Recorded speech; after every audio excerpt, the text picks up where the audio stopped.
We're talking from NEARCON. And here's a Supermoon Station. Okay, Mitch, so tell us a little bit more about yourself, your background, your crypto journey. So I'm CTO of Switchboard.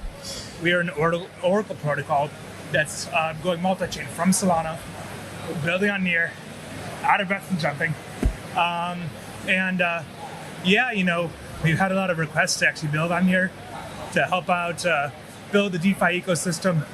And we actually just passed 1 billion transactions on Solana. Wow. Right now we're running like 4% of Solana's traffic, just so they keep these data feeds up. We're totally a permissionless data feed model. So anyone can go bridge any data they want and spin it up themselves, get up any custom data in like 5 minutes. And yeah, we want to bring that to Near. We've had a lot of people requesting it, so we want to help out. But why Near? Why people are requesting Near? Well, I think that there's a big movement for DeFi growth. I think it's a big movement, to build out social platforms too. I know they just started that new fund. Yeah. I think that Cam is very involved in.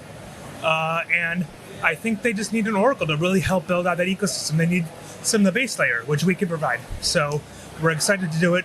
And especially moving from Solana, it's all in Rust. So it's already there.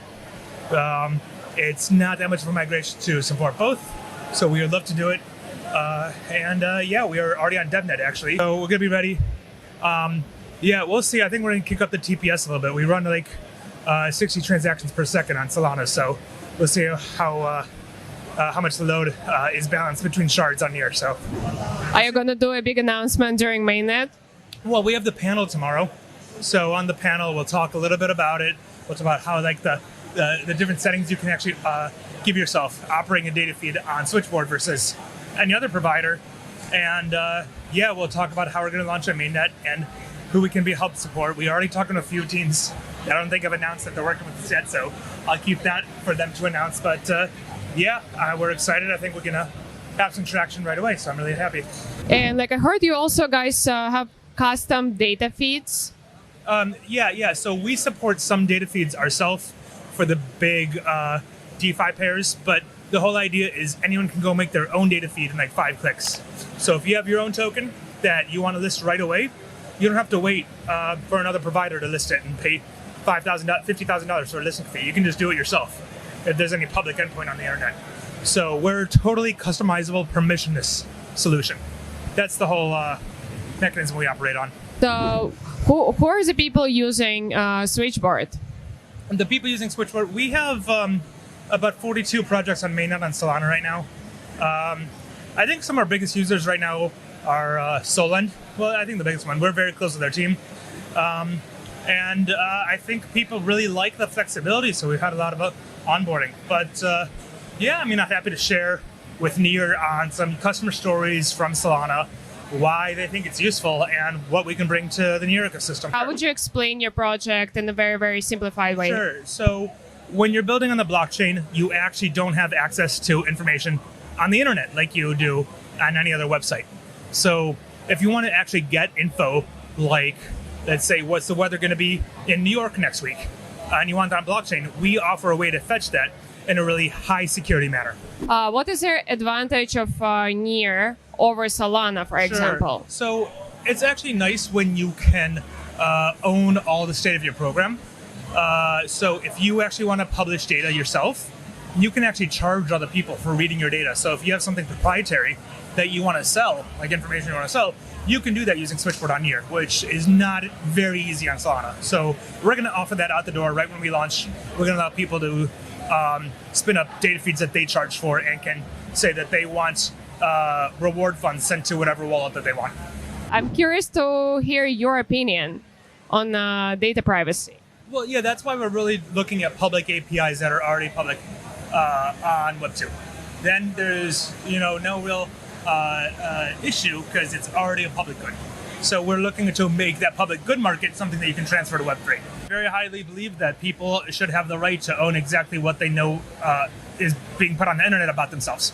So it's really only targeting like public goods that people are posting on the internet, mostly public DeFi goods public DeFi pairs.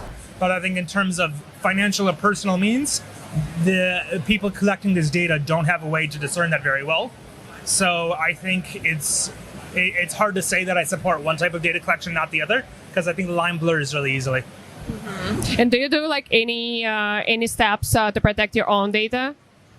Oh, well, yes. Of course, for crypto, you keep your own ledger.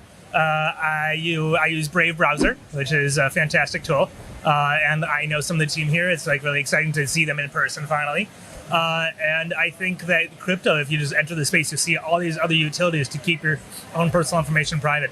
And I actually used to teach computer security at the University of Michigan. So I have a little bit of experience with how to keep myself safe and also how you can be attacked in these certain scenarios. Basic advice for just a general person, how they can protect their data, their transactions, like their financial data, for example. Sure.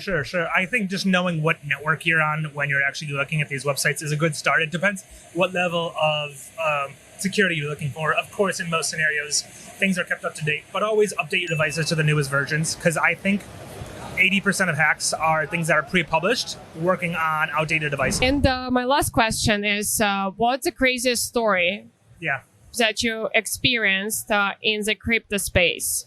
Think about is I had friends that after a bar fell asleep in the middle of the street and woke up at 4 a.m. So I think that's crazy. But yeah.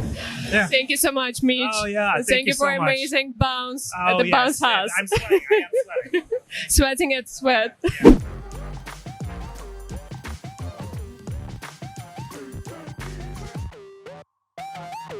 That's where I'm going to invite investors from now on. Yeah, no, please.